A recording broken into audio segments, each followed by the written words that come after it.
Vamos lá, vamos puxar até a gravata aqui, vamos voltar, vamos embora, vamos juntos aqui, vamos estudar muito, estudar a prática. A vida é tão diferente a prática da teoria, né? A teoria nós não aprendemos na faculdade de Direito. Respeitamos a faculdade de Direito porque ela é necessária, senão não estaremos aqui.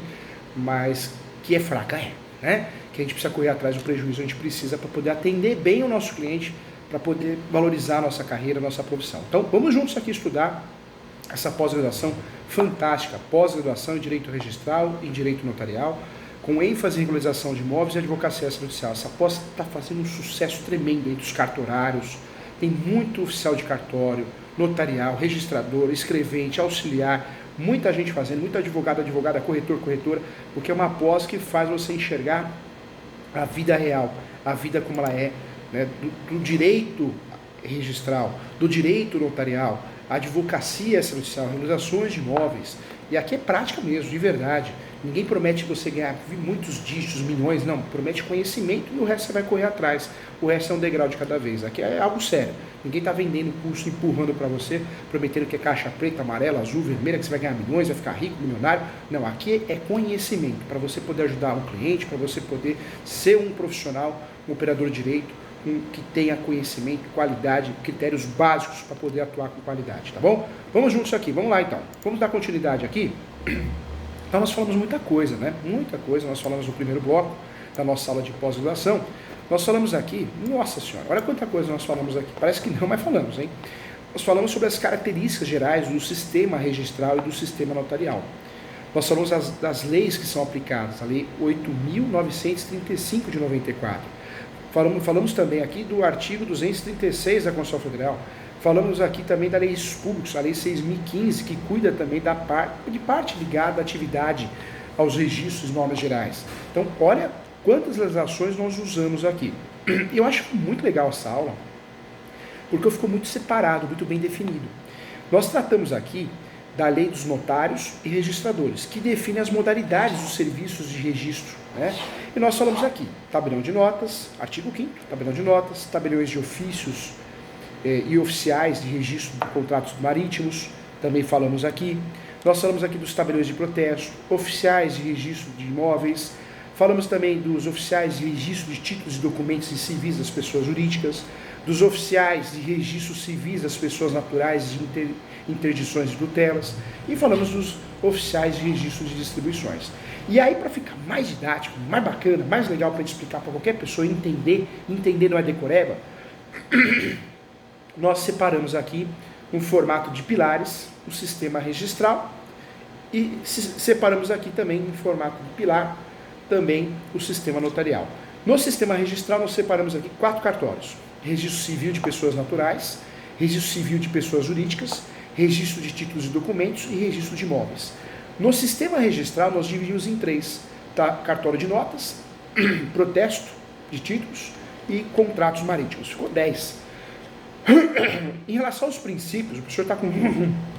Também dividimos bem os princípios. Existem os princípios, que são princípios aos requisitos para o registro: legalidade, disponibilidade, continuidade, especialidade e unitariedade, e também territorialidade e revogação ou instância. E dividimos nos princípios separados, bonitinho, bem didático, princípios que geram, né, que se referem aos efeitos do registro: publicidade, presunção e fé pública, oponibilidade a terceiros, inscrição e obrigatoriedade, e legitimidade e prioridade. Então, ficou muito fácil, né? Ficou muito bem definido.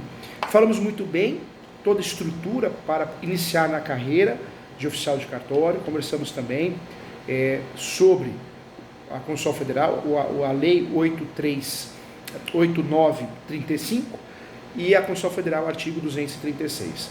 Falamos aqui que a delegação para o exercício da atividade notarial de registro depende dos seguintes requisitos, e nós falamos aqui todos. Falamos da habilitação em concurso público de provas de títulos e documentos, nacionalidade brasileira, capacidade civil, quitação com serviços com obrigações eleitorais militares, diploma de bacharel em Direito e a verificação de conduta condina para o exercício da profissão. Então, também explicamos muito bem. Olha como ficou legal, ficou didático, né? O nosso encontro, nosso primeiro bloco. Em relação ao segundo bloco, vamos lá, vamos dar continuidade aqui. Falando aqui da atividade atividade notarial e do registro, né? Notarial e de registro. É incompatível com a advocacia. Nós paramos aqui. É incompatível com a advocacia, porque da intermediação dos serviços ou de qualquer cargo, emprego ou função pública, ainda que em comissão, artigo 25, fica incompatível, tá? Raríssimas exceções de comissão de outros cargos, mas em cartório não.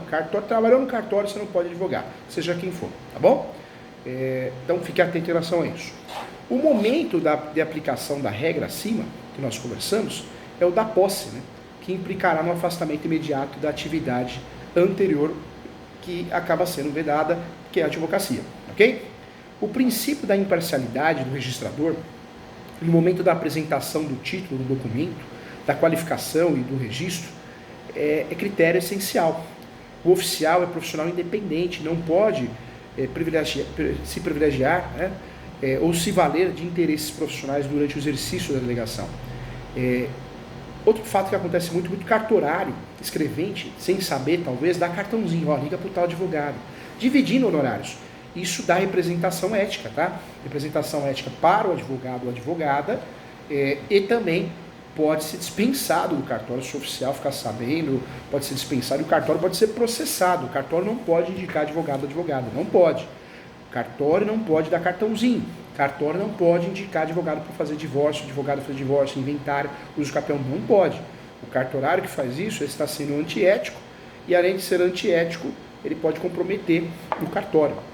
Ele vai perder o emprego, logo mais, assim que o oficial ficar sabendo, ele vai comprometer o cartório em relação à responsabilidade, não pode. Em regra, não são acumuláveis os serviços de notas e de registro. Poderão, gente, contudo, ser acumulados nos municípios em que não comportarem, né, em razão do volume de serviço ou de receita, a instalação de mais de um serviço no mesmo cartório. Já tinha falado sobre isso, volto a falar. Em relação aos impedimentos, o notário e o registrador não poderá praticar pessoalmente qualquer ato de seu interesse ou de interesse de seu cônjuge, de parentes também, na linha reta também, e colateral, e consanguíneos e afins até o 3º grau, tá? Isso aparece no artigo 27. Trata-se do mesmo conceito aplicado às incompatibilidades, por se tratar da imparcialidade, né? Imparcialidade que é inerente à função do delegado, tá? O principal direito e mais básico de todos é o direito do tabelião oficial de registro receber pelos serviços cobrados, e nós chamamos de emolumentos dos interessados conforme tabela legal.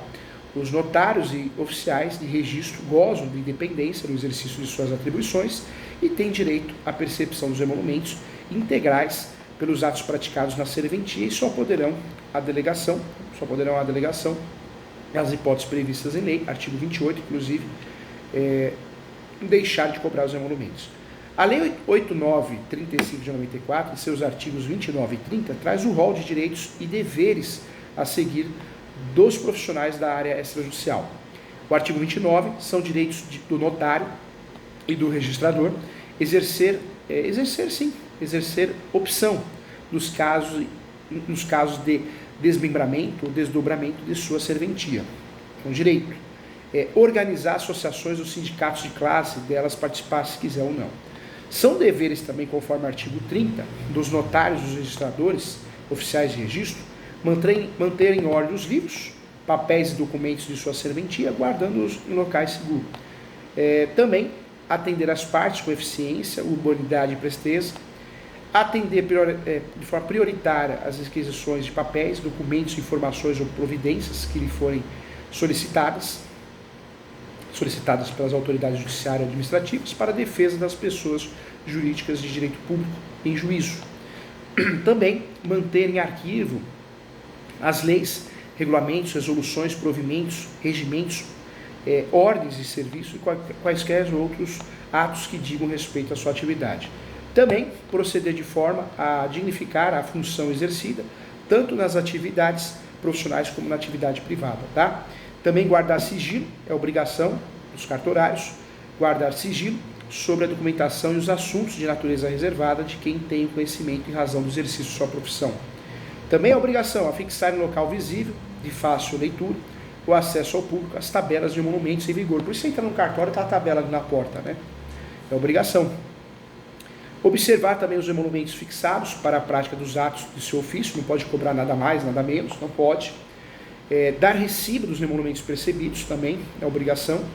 Observar os prazos legais fixados para a prática dos atos de seu ofício. Também fiscalizar o recolhimento dos impostos incidentes sobre os atos que devem praticar, os repasses, tem que fazer, são pede do cartório. Facilitar para todos os meios o acesso à documentação existente às pessoas legalmente habilitadas. E também é obrigação do cartório encaminhar ao juízo competente as dúvidas levantadas pelos interessados e obedecidas, de fato, né, as sistemáticas processuais também fixadas pela legislação respectiva. E também não podemos esquecer, observar as normas técnicas estabelecidas pelo juízo competente, tá? Todavia, gente, eu quero trazer para você, atividade de registro e administração que cerca a serventia deve ser revestida de ética. Os profissionais que atuam na função devem agir de modo a honrar a função e a vocação pelos quais se dispuseram, de fato. O dever de atender com presteza e cautela prevalece a qualquer interesse individual. A lei e sua função devem ser sempre observadas para alcançar a finalidade máxima e os anseios sociais. Se há deveres, há fiscalização e punição para o seu descumprimento. Trata-se de um sistema que há que ser observado e aplicação na prática, sim. Eu trago para você aqui, e aí você vai gostar da aula, as infrações disciplinares. O artigo 31 da Lei de Registros Públicos traz aí as situações que sujeitam os oficiais de registro e os notários, registradores, as penalidades, os cartorários, inobservância das prescrições legais ou normativas contidas no artigo 30, tá? Vamos lá. A conduta atentatória às instituições notariais de registro, cobrança indevida ou excessiva de emolumentos, ainda que sob alegação de urgência, e a violação do sigilo profissional, além do descumprimento de quaisquer dos deveres descritos que nós falamos aqui, ok? São infrações éticas. Os notários oficiais de registro também estão sujeitos, gente, isso é muito importante falar na nossa aula, pelas infrações que praticarem assegurando o amplo direito de defesa, as seguintes penas: repreensão, a primeira, multa, suspensão por 90 dias, prorrogável por mais 30, 90 mais 30, ok? E perda de delegação. O professor advoga hoje para 19 cartórios, e eu faço muitas defesas administrativas, para evitar repreensão, multa, suspensão por 90 dias ou prorrogáveis por mais 30 e perda da delegação, tá bom? As penas que nós falamos aqui serão aplicadas como opção pelo juiz corregedor em procedimento administrativo, observando os princípios do contraditório e da ampla defesa, que também aparece no artigo 33. A repreensão no caso de falta grave, falta leve, repreensão, falta leve. A multa em caso de reincidência ou infração que não configure falta mais grave. A suspensão em caso de reiterado descumprimento dos deveres ou de falta grave. As penas, gente, serão impostas, isso é importante de tratar, serão impostas pelo juízo competente, independentemente da ordem da degradação, conforme a gravidade do fato, isso aparece no artigo 34, tá? A perda da delegação, que aparece no artigo 35 da Lei de Registros Públicos, depende da sentença judicial transitada e julgada. Tem que ter sentença, para perder o cartório tem que ter sentença judicial transitada e julgada, hein? Da decisão decorrente de processo administrativo instaurado pelo juiz competente, assegurando o amplo direito à defesa, tá? Quando o caso configurar a perda da delegação, o juiz competente suspenderá o delegado até a decisão final e designará um interventor. Isso é normal, é o que tem que acontecer. Bom, quando para a apuração das faltas imputadas, gente, que nós falamos aqui, os oficiais, a oficiais de registro, né, for necessário o afastamento do titular do serviço, poderá ele ser suspenso preventivamente pelo prazo de 90 dias, prorrogável por mais 30 que nós falamos aqui. Na hipótese que eu falei, o juízo competente designará um interventor para responder pela serventia, quanto o substituto também for acusado das faltas ou quando a medida se revelar conveniente para o serviço, tá? Durante o período de afastamento, o titular receberá metade da renda líquida do cartório, ok? Então, o cartório, o titular, enquanto ele estiver afastado, ele não deixa de ganhar, ele recebe metade da renda líquida do cartório. Então, está afastado, vai receber metade da renda líquida do cartório, ok? Líquida porque pagou todas as despesas, aluguéis, funcionários, tributos, repasses, ok? fornecedores, né? Então, está afastado, recebe metade da renda líquida enquanto estiver afastado. Renda líquida, ok? Isso é importante lembrar, né? A outra metade será depositada em conta bancária especial, com correção monetária, e absolvido o titular receberá ela, o montante dessa conta. Condenado, caberá esse montante ao interventor. Então, se foi condenado, o valor que está depositado em juízo vai para o interventor. Se não foi condenado, foi absolvido, volta para ele ou para ela. O oficial do cartório, isso aparece no artigo 36, tá? 36. A fiscalização, gente, judiciária dos atos notariais e de registro será exercida pelo juízo competente, assim definido na órbita estadual, né, e do Distrito Federal. É importante falar sobre isso. Sempre que necessário, ou mediante representação de qualquer interessado, quanto à inobservância, né, da obrigação legal por parte do notário ou do oficial de registro ou de seus prepostos. Quando em autos ou papéis em que conhecer, de fato, né, o juiz vai verificar a existência de crime, de ação pública também, e vai remeter ao Ministério Público as cópias, hoje o documento escaneado, processo digital também, os documentos necessários para o oferecimento da denúncia. Isso aparece no artigo 37. O juiz competente, gente, será o juiz corregedor permanente da vara públicos, tá? Ou da comarca, se essa não houver.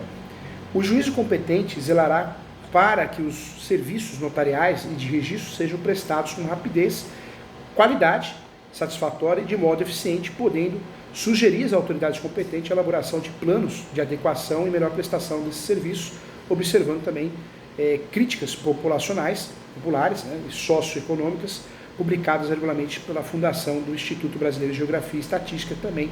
Isso acontece no artigo 38. O ato de fiscalização, gente, chama correção, tá?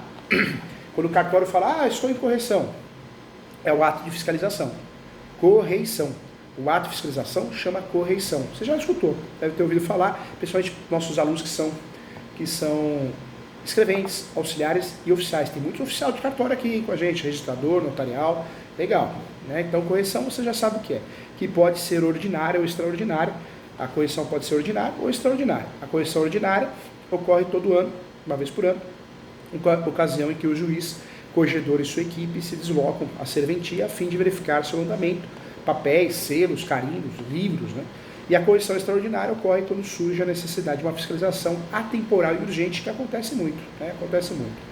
O usuário que se sentir lesado pode invocar a correção extraordinária, justificando o fato e a sua relevância. Além da fiscalização pelo judiciário, existe a fiscalização pelo judiciário, pelo Conselho Nacional de Justiça, o CNJ também fiscaliza, hein? O Conselho Nacional de Justiça, o CNJ, é um órgão voltado à reformulação de quadros e meios no judiciário, sobretudo no que diz respeito ao controle e à transparência administrativa e processual. O CNJ foi instituído com obediência ao que foi determinado na Constituição Federal, lá no artigo 103b, é fato, né? Foi criado em 31 de dezembro de 2004, e a instalação ocorreu no dia 14 de junho de 2005.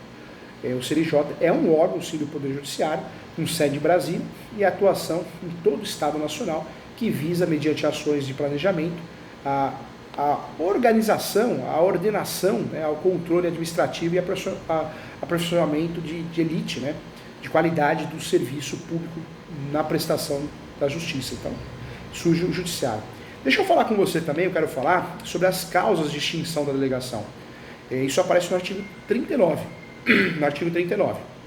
Morte, aposentadoria facultativa, invalidez, renúncia, perda do cargo, conforme o artigo 35 da Lei 8.935 de 94, descumprimento comprovado da gratuidade estabelecida na Lei 9594 de 97, essa lei.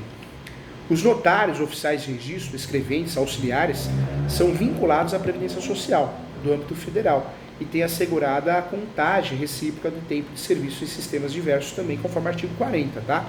São gratuitos os acessos de registro civil de nascimento e de óbito, bem como a primeira certidão respectiva. Para os reconhecidamente pobres, não serão cobrados emolumentos pelas certidões acima, conforme o artigo 45 da lei, ok?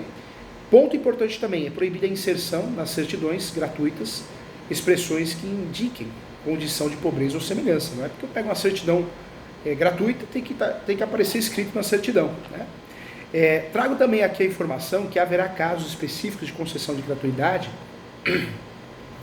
e essas serão oportunamente estudados também na nossa pós, tá? Entendo, gente, que a gratuidade não deve ser entendida como um instrumento de política social, mas sim como um meio de proporcionar ao cidadão brasileiro, o mais carente, o vulnerável, o registro de atos inerentes à sua relevância pública e, por vezes, transcende o direito particular e econômico deste, tá bom? Então, é uma visão do professor e eu alego isso nos meus livros, nas minhas doutrinas. É um entendimento pacificado, inclusive. É necessário o registro independente do valor, pois seus efeitos são tão sérios que interessa a todos nós, né? O registro de cada pessoa, é importante. Vamos lá. Escriturar é registrar, tá? Tem alguns termos, né? Escriturar é registrar. Transpor o teor do que foi apresentado para os livros. E para registrar deve ter livros encadernados de acordo com o modelo legal que serão fiscalizados pela autoridade competente, ou seja, pelo juiz corregedor, já que todas as serventias são fiscalizadas durante a correição, que pode ser ordinária ou extraordinária, já conversamos sobre isso. O oficial pode, todavia, se organizar da melhor maneira que entender necessária, que prouver em relação ao cartório dele ou dela, desde que comunique e esteja submetido à autoridade que fiscaliza. Existem ferramentas modernas e tecnológicas que trouxeram grandes inovações, né? A organização interna dos cartórios dos serviços, inclusive mais sérias e mais seguras. Quanto aos livros também, a lei não impede. Só tem que ser fiscalizado e homologado, ok?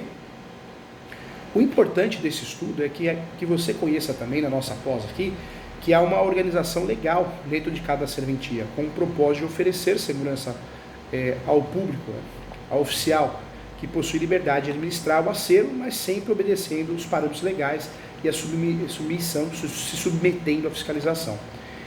Diante disso, a escrituração será feita em livros encadernados, sujeito à correção da autoridade judiciária competente, conforme o artigo 3º, tá?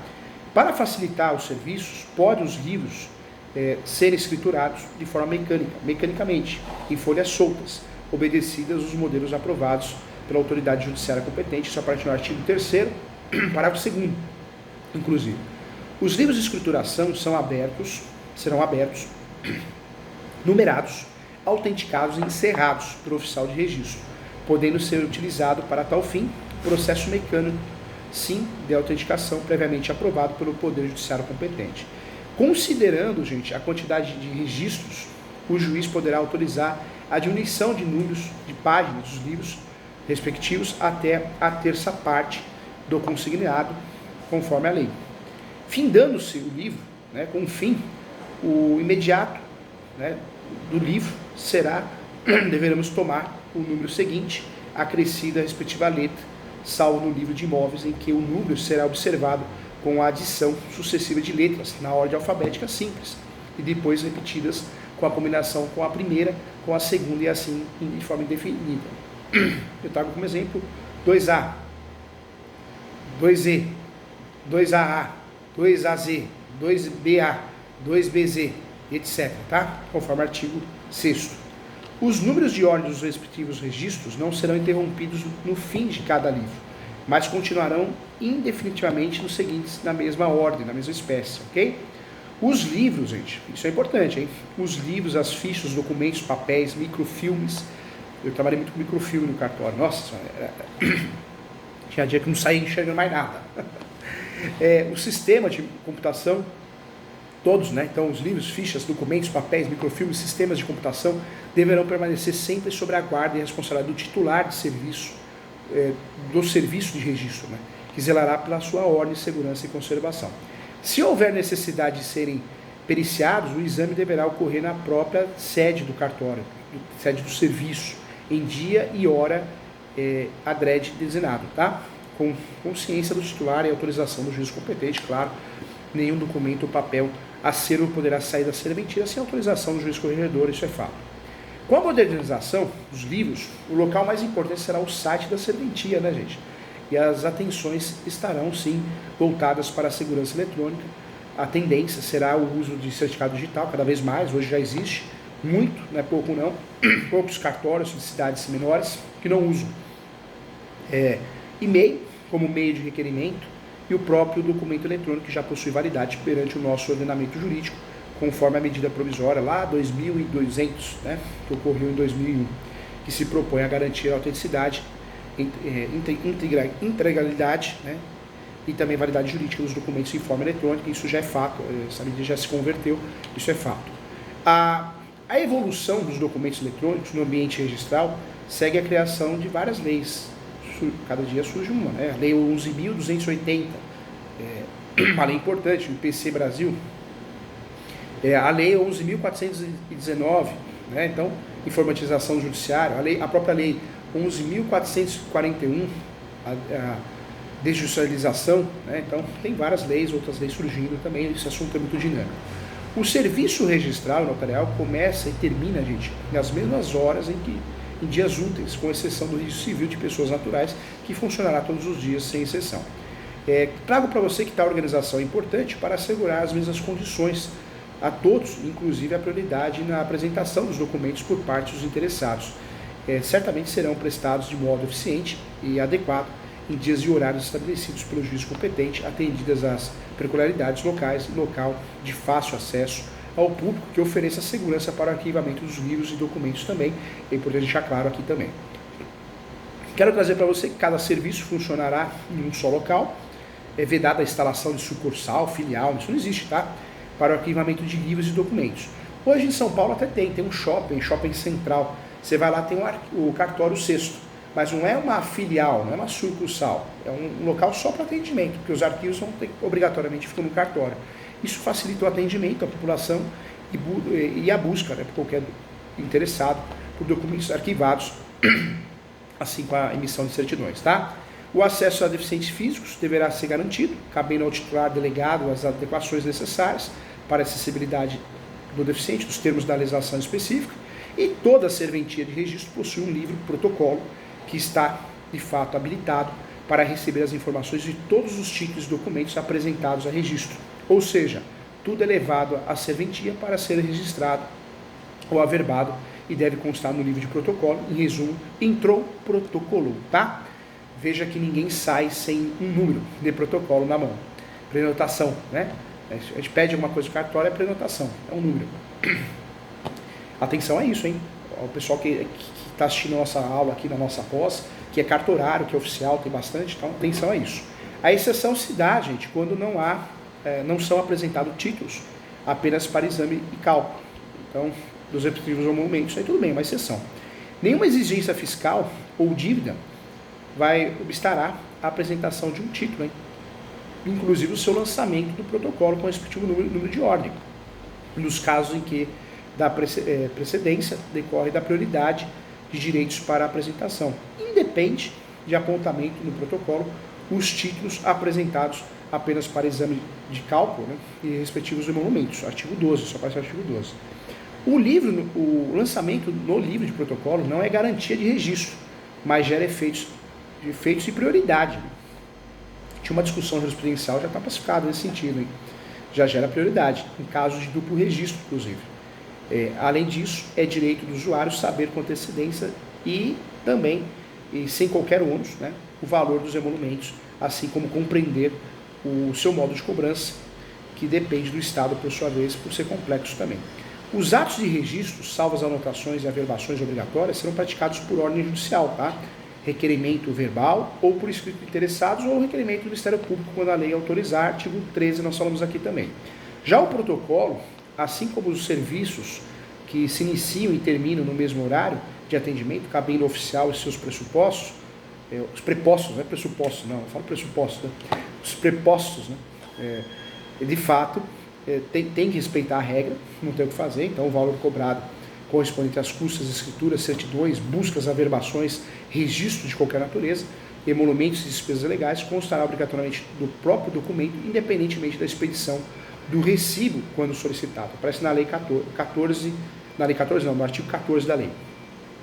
Esse é o panorama geral do sistema registral e notarial no nosso país. A partir desses conceitos é possível desdobrar os estudos nas características próprias de cada modalidade, de cada cartório. Então, isso aqui é um mínimo para que a gente consiga entender a matéria com qualidade, em alto nível, e possamos sim saber como que funciona essa situação cartorária, esse sistema cartorário, para poder ganhar muito conhecimento e aprender muito, né? Então isso é importante. Lembra você que o cartório, os serviços são praticados em livros, tudo é regrado, nós temos que seguir o princípio da legalidade, e isso faz toda a diferença, tá? Faz toda a diferença. Muito legal, né? Esse tema é muito importante. Eu trago para você que os fins do registro é a autenticidade, é a qualidade do que é confirmado por ato de autoridade, de coisa, documento ou declaração, declarando verdadeiros. O registro ele cria a presunção relativa de verdade, é retificável, é modificável e, por ser oficial um receptor da declaração de terceiros que examina segundo critérios propriamente formais, não alcança o registro fim que lhe é determinado pela definição legal, não da autenticação ao negócio causal ao fato jurídico de que se origina se o próprio registro tem autenticidade, tá? Função importante. Em relação à função do registro de imóveis, a função básica do registro de imóveis é de construir o repositório fiel da propriedade imóvel e dos negócios jurídicos, e ele referente no país, segundo regiões certas e determinadas, tá? Então isso é importante também. Averbações são sujeitos à averbação os títulos cujos atos apenas alterem ou complementam um registro, ok? Então ponto importante. A divisão dos livros, antes de qualquer coisa, os livros são relacionados. Nós temos o livro 1, protocolo geral, B2, livro 2, inscrições hipotecárias, livro 3, transcrições e transmissões, D, livro 3D, né, o D, livro 3D, D, livro 3, auxiliar, é um livro auxiliar, o livro E, que é também conhecido como livro 4, registros diversos, livro 5, emissão de debêntures, o G, livro 6, indicador real, o livro 7, indicador pessoal, o livro 8, registro especial, livro 9, registro de célula rural, registro 10, registro de célula industrial e L, livro de talão, livro talão. Nessa época existia ainda o livro talão, no qual se reproduzia todos os atos praticados, não acontece mais, tá bom? Então, importante, corresponde à prenotação também, evidentemente, marca a prevalência do direito, isso aparece no artigo 182 da Lei de Seus Públicos. Então, legal, estudamos muito aqui, peço que você acompanhe o decreto 48, né, 57, e a Lei 6.015, também você vai encontrar essas informações também. Muito obrigado e até a próxima aula.